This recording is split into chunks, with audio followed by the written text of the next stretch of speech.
Araku MP గారు తనుజరాణి గారి యొక్క నిధుల నుంచి దాదాపుగా ముంచింపుట్టు మండలంలో 14 లక్షల నుంచి 15 లక్షల వరకు కూడా ఏదైతే వీధి లైట్లు ఉన్నాయో అవన్నీ కూడా ఏర్పాటు చేయడం జరిగిందండి. నిజంగా మా మండలంలో ఉన్న ప్రజల తరఫు నుంచి కూడా మేము ధన్యవాదాలు తెలియజేసుకుంటున్నాము. ఎందుకంటే ఈరోజు అరకు కాన్స్టిట్యున్సీలో గౌరవ ఎమ్మెల్యేగా రేగం బచ్చలింగం గారు, అరకు పార్లమెంట్ సభ్యురాలుగా తనుజరాణి గారు, మరి ప్రజలు ఎంతగానో నమ్మి వైఎస్ఆర్ కాంగ్రెస్ని ఇక్కడ పటిష్టంగా నిలబెట్టారు.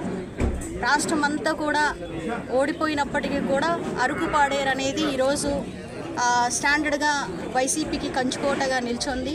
సో ఖచ్చితంగా మా అరకు కానివ్వండి, అలాగే పాడేరు కాన్స్టిట్యున్సీ కానివ్వండి, ఖచ్చితంగా ఏదైతే ప్రజలు నమ్మకంగా మమ్మల్ని ఓటేసి గెలిపించారు కాబట్టి ఏ నిధులు వచ్చినా కూడా ఇటు ఎంపీ గారు కానివ్వండి, ఇటు ఎమ్మెల్యే గారు కానివ్వండి, యాజ్ ఎ జిల్లా పరిషత్ చైర్పర్సన్గా నేను కానివ్వండి, ఖచ్చితంగా మా కాన్స్టిట్యున్సీ అరకు కాన్స్టిట్యున్సీని డెవలప్ చేసేదానికి మేము ఎప్పుడు కూడా కృషి చేస్తామని, ఏ చిన్న అవకాశం ఉన్నా కూడా ప్రజల పట్ల ఈరోజు ఉండి వాళ్ళ వెంటే మేము నడుస్తామని కూడా ఈ సందర్భంగా మేము తెలియజేసుకుంటున్నాము.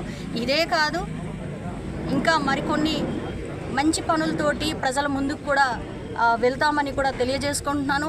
ముంచింపుట్టు మండలంలో ఎల్లుండు 13వ తారీఖున బుంగాపుట్టు పంచాయతీలో ఏదైతే 1 కోటి సంతకాల సేకరణ ఉందో దానికి మరి మండలంలో ఉన్నటువంటి వాళ్ళందరూ కూడా ఈ పీపీపీ విధానాన్ని రద్దు చేసే కార్యక్రమంలో భాగంగా 1 కోటి సంతకాల సేకరణకు కూడా బుంగాపుట్టు పంచాయతీలో నిర్ణయించడం జరిగింది.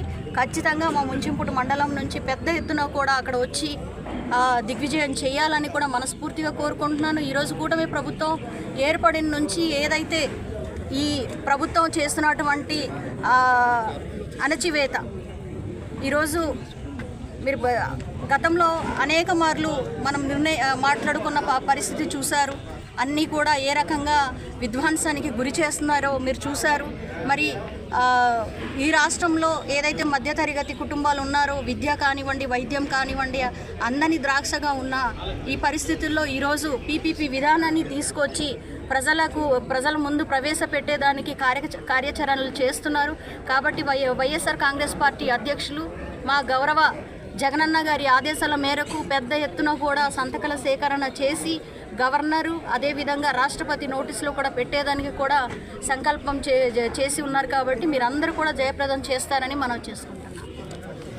Thank you madam.